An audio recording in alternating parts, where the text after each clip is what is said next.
welcome everybody on a lovely rainy morning. Loose Change, the final cut, is the third instalment of a documentary that Vanity Fair described as possibly the first internet blockbuster, and I understand it's been downloaded at least 50 million times.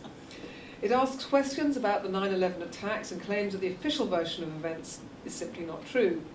Well, some say this is all just mad conspiracy theory, and Loose Change certainly has had its share of attacks, with websites like debunking the 9/11 myths, and there's even one called Screw Loose Change, claiming to refute all of its allegations. The Guardian has said millions have seen it, and like it or loathe it, you can't ignore it. The makers of this movie hope it'll be a catalyst for a new independent investigation. So what do you, I mean, obviously the sum of all the information that you've put together, your argument, I mean, the implications are absolutely extraordinary, aren't they? Of course. But, I mean, why on earth would America, or you're implying that somehow the government had a hand in it? Absolutely.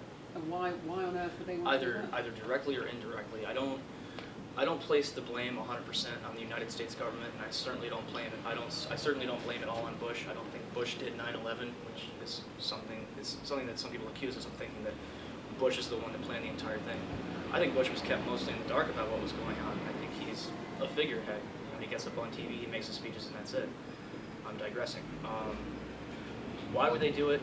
Why wouldn't they do it? And as I just said, look at everything the United States has done in the name of the war on terrorism. Look at all the people who have been locked up, people that are still in Guantanamo Bay as enemy combatants, even though they did nothing wrong. The only crime that they committed was having a Muslim name. And again, I have to say, look at everything the United States has done since September 11th. Ask yourself if it could have been done on September 10th. Very quickly, the theoretical side, we've got to be a little bit careful with the theoretical side, because when there's two sides to the argument presented, then that allows people to choose the side that they want to support. So really we've got to nail down the theoretical aspects. I say theoretical because this rely on a theory of why the tower came down. They don't rely on physical evidence. They assess what went on, what they think went on, up to a certain stage, and then say, once it began to collapse, it was inevitable. But that is not the case. It would be very easy to put an argument together to say that the collapse should have been arrested at the time. When we leave that theoretical argument aside and we actually look at what went on during the collapse, we see many, many aspects of physical evidence. The expulsion of at the very early stages of the collapse, the expulsion of dust and debris out of the tower. We would expect that in a gravity collapse, maybe not to the same extent, but we would expect dust to be ejected. But we wouldn't expect it to be ejected every third story. We'd expect it to be every single story as the collapse progressed down this tower. But we see the ejections of dust come out every third story, and that corresponds exactly with the position of the core section welds. They were placed every third story. And if you're going to attack those wells, then the evidence for that attack will be in the expulsions of dust and debris every third story. Could the terrorists not have actually planted explosives inside the building? I've really no idea. I think if there were explosives in the building and terrorists were responsible for it, I think NIST would have come right out and said that Al-Qaeda wired the buildings for demolition. I don't think there would be such a vested interest on the parts of the U.S. government and the media to say, you're crazy for thinking this. I think they would have been like, yeah, there were bombs in the building, Muslims put them there. I mean, they could even get up and say that on TV right now, and 90% of America would be like, oh, of course. And then all of a sudden, 90% of America would assume that it was a controlled demolition, but it was Muslims, so we still got to go get the terrorists. Well, first of all, this is the first independent filmed investigation into the events of 9/11 that's ever happened.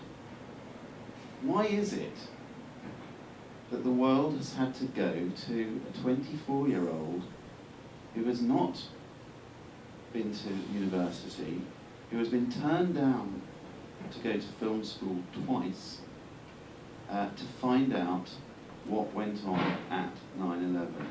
That is a very, very important question. Now, I've done as best I can to get mainstream media to embrace the idea of investigating 9/11. I've sent them copies of Loose Change 2, and I've sent them copies of David Ray Griffin's books.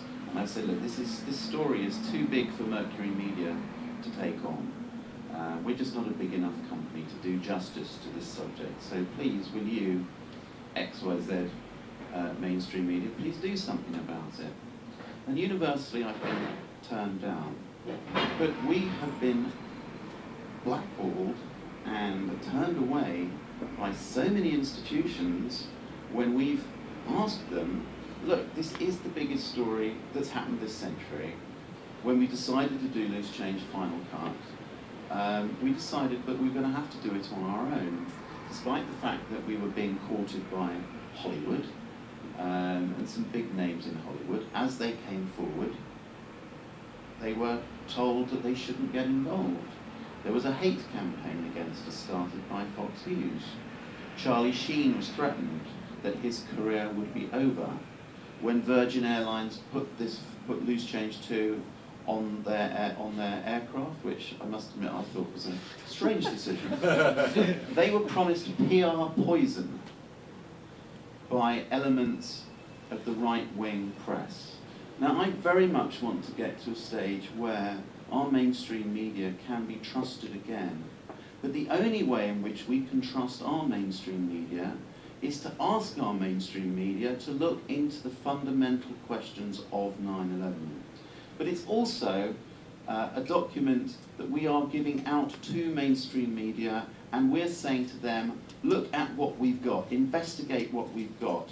You know, we've gone to the ends of the earth to try and make sure that what is in this film, you know, is factually accurate. Now, on the basis that there are probably 50 different pieces of evidence which suggest that the official story of 9/11 cannot be true, well, we only need one piece of evidence that proves that the official story can't be true, and the whole story becomes untrue. So the challenge to government is prove all 50 pieces of evidence that we have in our film are all factually inaccurate. That is it, because as soon as we're right on one thing, your whole story falls to pieces. People across Britain are going to see this film. People across the world are going to see this film. The Associated Press is putting out an interview tomorrow with Dylan that's going to go to about 40 different countries. We are being inundated by film distributors around the world who want to grab a piece of the action. Film distributors see this as being not only an important film, but an important source of their 2008 and 9 income.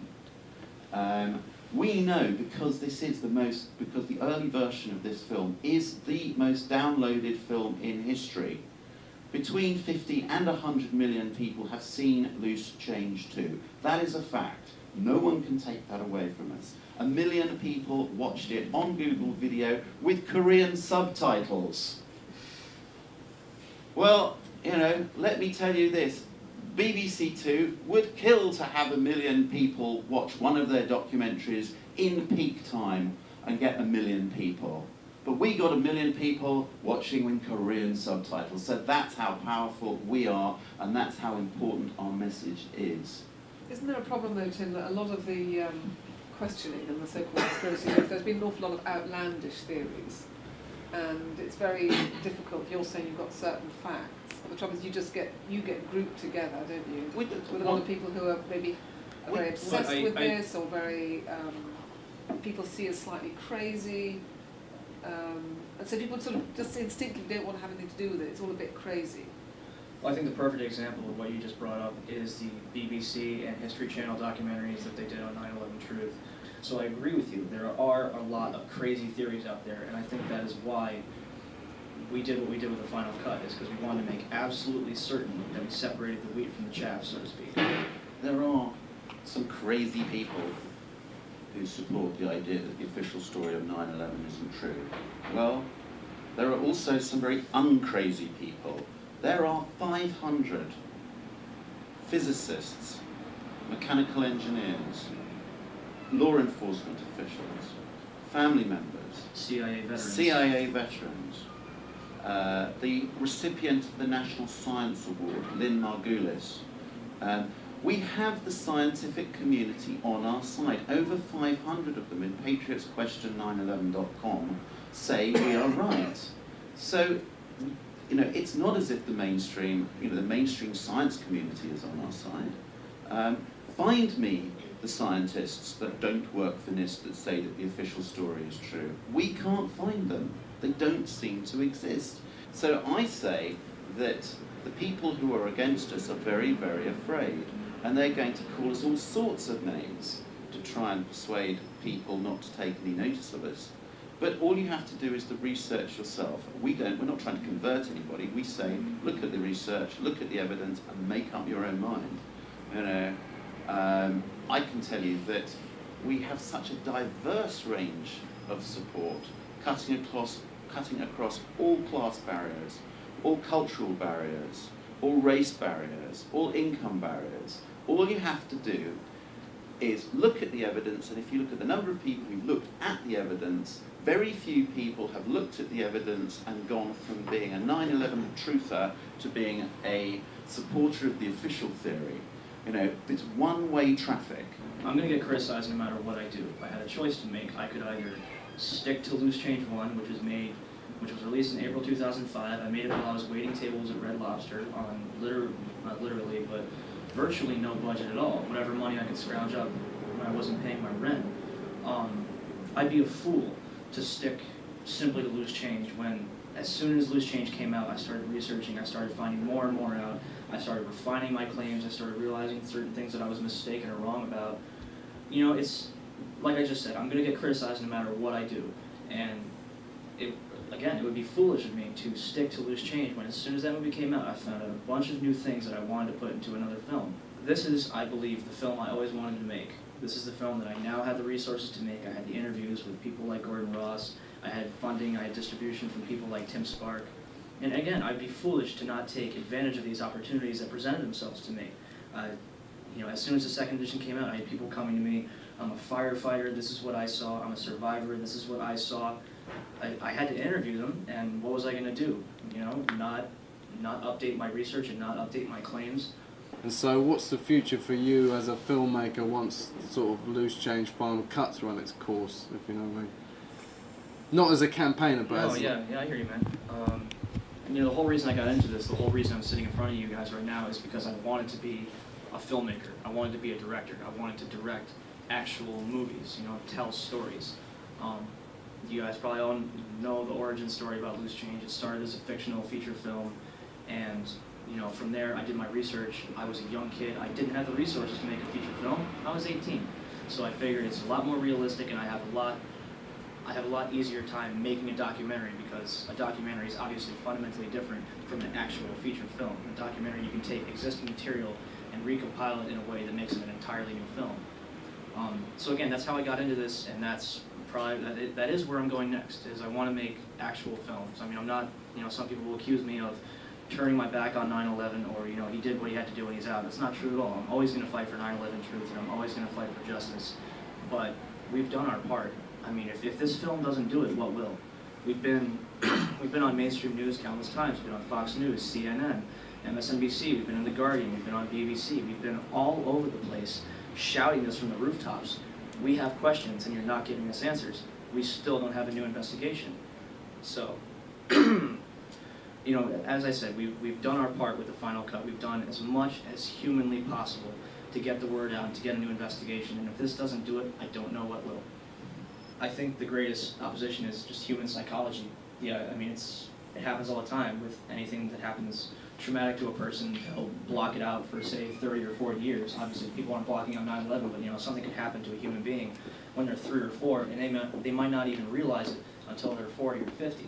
That's the way the human brain works. It has a way of shutting down certain parts of itself to protect itself, if you know what I'm saying. And a lot of times when we bring up this movie to people, or we try to show it to them, we always get the same. I mean, I could show this movie to 100,000 different people, and out of all the skeptics in that group, they would probably all come back with the same 5 basic responses, you know, 4 or 5, give or take.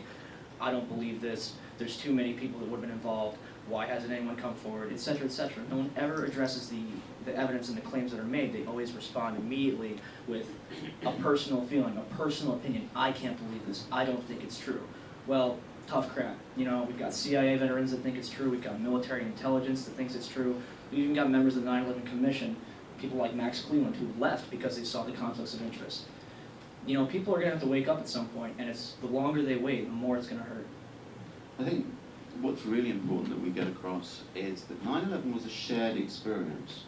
You know, probably half the world watched 9/11 happen within 24 hours of it happening, either live or as live. So we all saw those planes hit, we all saw those towers come down. We were all personally violated on that day. Now, to feel that we can't believe what we think we saw is very difficult psychologically for people to take on. I mean, and when you throw into it the idea that the good guys, e.g. the West, could murder or be capable of murdering 3,000 people, well, I mean, that flies in the face of everything we've been brought up to believe in. And it's going to be the most painful truth that we ever have to confront. And it's going to hurt people, and it's going to cause huge ructions in terms of our, you know, our relationship with mainstream media. We're not going to get upset about whether the blue Peter cat was called Flopsy or Mopsy and someone lied about it. We're not going to get upset whether Anton Deck fixed the competition for, you know, Celebrity Get Me Out of Here. We're going to stop worrying about Pop Idol and these various other things, and we're going to start addressing some of the very real issues that we face. We're going to start to demand accountability, both from our media and from our elected officials. The question I was going to ask was, what's the response like from the peace movement in the States? The 9/11 movement.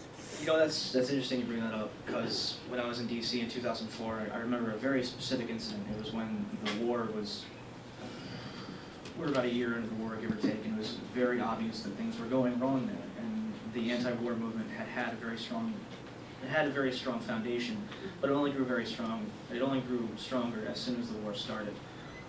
I remember I was taking a break from work at Starbucks, and there was this girl who was sitting across from me, and she had all this anti-war stuff. You know, she was clearly against the war, and we just we started talking about the war, started talking about protests, and one way or another, 9/11 came up.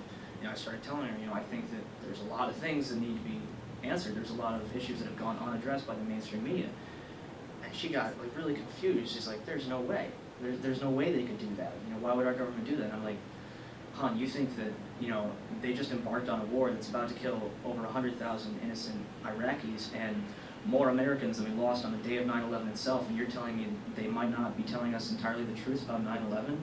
And I experienced that when I tried to talk to more and more peace activists, as it were, and more anti-war activists. But what you've seen since then is you've now seen a collusion between the anti-war movement and the 9/11 truth movement, because I think the anti-war movement has realized that, you know, it's a slogan that's tossed around a lot, and I couldn't agree with it more. 9/11 truth ends all war.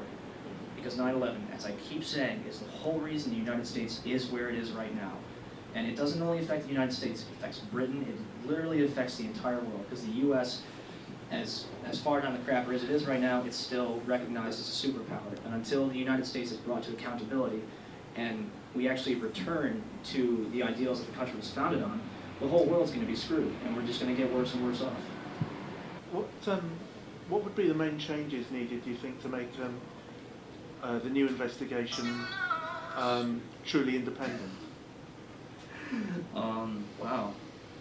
A truly independent investigation. I don't know, man. I think the first thing that needs to be done is that the family members can't just be in the audience. You know, they can't be told to shut up or be thrown out like they were in the last convention. You know, you had people like Sally Regenhard, who is a 9/11 family member all the way. You know, she was one of the people that was responsible for the formation of the commission.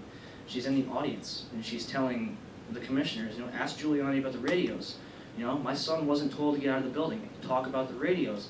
And Thomas Kane says, please be quiet, you know, or you'll be kicked out. This is someone who lost her son. And the commission, you know, these powerful white men get up on this panel, and they just pretty much did whatever they wanted. They pretty much kissed Giuliani's ass for 20 minutes, and then they write a book a couple years later about how they were too soft on him when Sally was in the audience saying, ask hard questions. After Sally said that, Chris Brodeur stood up. His brother was a firefighter. He said, talk about the radios, ask some real questions. Why are we here if we're not supposed to ask questions? He got thrown out by the NYPD. You know, is that truly an investigation that is after the truth? Is that truly a commission that has the country's best interests at heart? All right, we're about to go into speculation, but I would like to ask you, because you're the most qualified person here regarding the subject, if you were part of the planning process to figure out how you would bring down the Twin Towers, and obviously this is just speculation, I'm just curious as a mechanical engineer, obviously you're not an architect, you're not a structural engineer, but you have much more qualifications than anyone else in this room, I would imagine. How would you do it? It depends how you want to do it. If you wanted it to make it look like a collapse, you'd have to do a top-down demolition. If you wanted to just bring it down, just bring down the four corners of the base, and it's going to fall down. Do it asymmetrically, it will fall over. So there's various different ways that you could bring the tower down. But the bottom line is, what kept them up was the columns, the core columns and the perimeter columns. If you want to bring it down, you've got to attack those. And this is just my personal opinion, but what do you think about the possibility that they use the elevator shafts to wire the building? Yeah, absolutely. When I say they attack the core, you wouldn't have to attack every single core column. There are 47 core columns. Yeah. One of them was extremely insignificant and was doing very little. Of the others, they formed into a square. The core columns around the outside of the core were the strongest ones. They were the ones that held up the building. They were the ones that the floors were connected to. And it's actually those columns that were taken down. If you look at the very final stages of the collapse, you'll see a part of the core still standing. And you can identify which particular columns those are because of their unique spacing. We know that those columns which stayed up, which were not attacked in the early stages of the collapse, were those columns which were remote from the elevator shafts. Every column that came down were those that were situated next to and accessible from inside the elevator shafts. So it's a big argument that people put forward that is, how could they wire a building and no one notice? Well, if you're doing it from inside the elevator shafts, you've got a good chance. How many people are there who could actually pull off an operation like this, sort of this Who can actually scale? physically do it? I really don't know. That would be a limited number. Theoretically do it, I've just done it. You know, it's not a difficult subject. How do you take a building down? You attack what's holding it up. If we accept that controlled demolition probably did bring the Twin Towers down, well, do we think that 19 hijackers commanded by, some bloke with a kidney disease living in a cave in Afghanistan is capable of doing it? Now, if we believe that Osama bin Laden couldn't have pulled this off, then we do have to start asking the question, then who could possibly be capable of it? Are we talking like an organisation like Spectre? Are we talking about a government organisation? Could it have been a demolition organisation? 2 words, Marvin Bush. Right. Well, I'm not saying Marvin Bush wired the towers, I'm saying he was responsible. Well, he was the head of a firm that provided electronic security for the World Trade Center up until 1999. Any kind of backdoors or loopholes could have been put in during that time. I'm saying it's a staggering coincidence that Marvin Bush happened to be on the board of directors. it can't be beyond the wit of some organisation to actually work out what organisations could have been possible, could have masterminded this, because it's not going to be many. I mean, there's a handful of demolition companies in the world that would handle regular structures, let alone 210-story skyscrapers. As you said, there's a very limited possibility, not a limited possibility, there's a very limited amount of people you could actually point to. And who knows, for all we know, it wasn't done by Americans. That's all I'll say. Yeah, I mean, I think the term inside job, a lot of people automatically think of it as, you're blaming the government. Yeah. It's not, it's just saying They had help from the inside. That's really all it means. Well, I'd like to thank very much Bill Avery for coming over, and Gordon Ross for his expertise on a very, very interesting subject, and Tim Sparke. Thank you very much for coming. Thank you.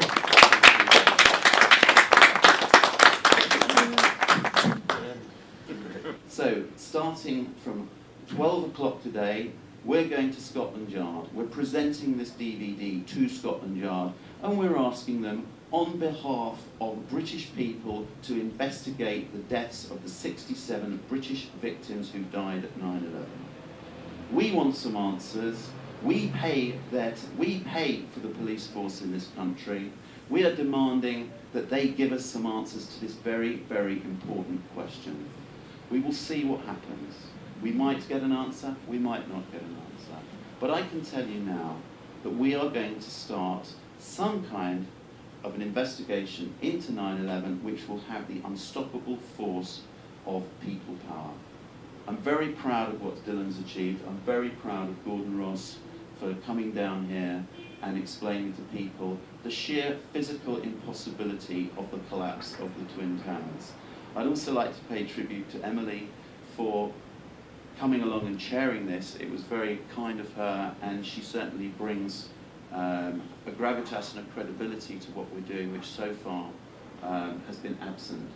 I'd like to thank the members of the UK 9/11 Truth Movement and the We Are Change people who have so generously given up their time, their effort and their support to make this film the way it is. I'd like to also thank Mark Allenby from Picture Houses, who has decided to show this in cinemas in the UK. From this small beginning, we will change, we will have an investigation, we will get some answers to what actually went on at 9/11. Cool. What just happened, Tim? Well, we've just tried to present the case that we want the Metropolitan Police to investigate to Scotland Yard. Unfortunately, like everything in the British civil service, you know, just like when you're ill you have to go to your GP, well, you have to go to your local constabulary to report mass murder on someone else's soil. But we're going to do that, and we were very encouraged by the reception that we got, and it seemed that we had quite a sympathetic hearing from the first level of law enforcement official that we came across, who basically explained the process and wished us luck. So on that basis, that's where we're at, and now we're going off to present to Notting Hill. What, Tim? Onwards and upwards. Onwards and upwards. Remember that?